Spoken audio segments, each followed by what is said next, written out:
দোয়াটা হচ্ছে আল্লাহুম্মা ইকফিনি বিহালালিকা আন হারামিকা ওয়া আগনিনি বিফদলিকা আম্মান সিওয়াকা। এই দোয়াটা ছোট না, এটা মুখস্থ করবেন, সেজদায় পড়বেন, নামাজের সেজদায় পড়বেন, আত্তাহিয়াতু দরুদ শেষ তারপরে পড়বেন, নামাজ শেষে হাত তুলে করবেন, যখন তখন শেষ রাত্রে করবেন। ইনশাআল্লাহ দেখবেন আপনার ঋণ বলতে কিছু থাকবে না ইনশাআল্লাহ। যদি থাকেও, বড় কোনো ঋণ থাকেও, আল্লাহ পাক অন্য কোনো মাধ্যমে এটা শোধ করার ব্যবস্থা করে দিবেন ইনশাআল্লাহ। ইনশাআল্লাহ। যে দারিদ্রতা দূর করতে চান, সচ্ছলতা চান, কয়েকটা কাজ করেন।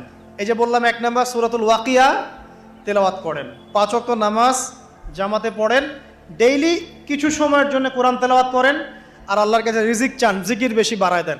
পারবেন না ইনশাআল্লাহ? আমার জীবনে এমন ঘটনাও ঘটেছে।